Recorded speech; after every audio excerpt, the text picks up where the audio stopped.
Hi, my name is Greg Steinmetz, and this is assignment 1 for SPCE 683. And the communication system that I will be discussing today is sign language. I actually chose sign language because it's very personal to me. I was born deaf with deaf parents, and they actually missed my hearing loss while at birth. So I was nonverbal, 2 years behind in language at the age of 3. And that is when I started speech therapy. And I remember hearing from my mom, and I remember little bits of it, but my speech therapist used sign language as a way of communicating with me to learn what my basic needs and wants were. I know sign isn't used much today because of newer technology and the PEC system and iPad and Proloquo. But that doesn't mean it can't be beneficial for a specific set of learners, such as early learners, learners with ASD who might have apraxia, or even learners with ASD who have little to no communication skills whatsoever. And the learning of sign language would depend on, obviously, the learner's history, their knowledge, and what their imitation skills are, as well as fine motor skills.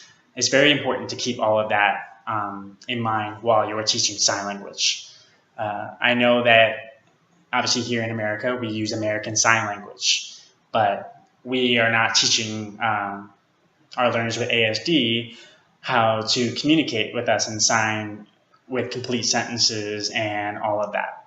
But rather, we are learning sign speech. And this will be most useful to learn, through a preference assessment, what their reinforcement is, what they need, such as potty, water, candy, all sorts of things. So it's important to keep that in mind when you're teaching sign language.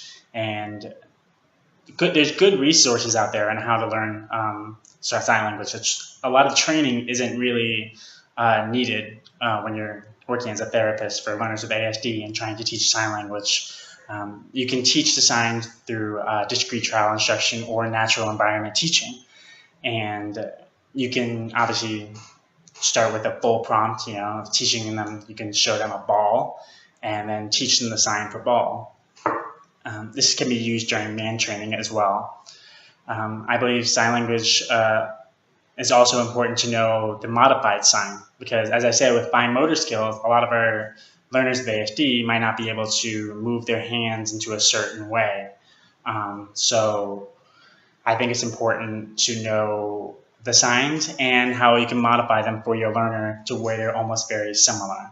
For example, I had a learner that could not put his thumb in between his fingers naturally. So to use potty, I would make him raise his hand and shake it as a variation of the sign potty. Like I said, it can be taught in discrete trial instruction. We can use full prompts with all sorts of targets, such as tacting. You can show them a cat and show them the sign for cat. You can do a full prompt with their hands, a full physical, or you can even do, as I said, it depends on their imitation skills, modeling. You can also use it for interverbal targets. You can tell them, you show the card right here, you bounce a ball. So sign language can be used for different targets, and it's not just limited to one.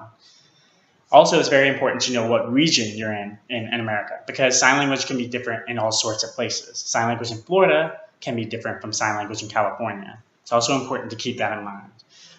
Very good resources to use while you're trying to learn sign to teach your learner can be aslpro.com or signingsavvy.com. Or even if you have friends that know ASL or have learned it, or deaf friends that may have those kind of skills, it's good to learn those from them. In conclusion, I believe sign language can be a very useful communication system when you're trying to teach basic signs as a way of communication with these early learners or learners with ASD who have no communication skills whatsoever. And that's it. Thank you.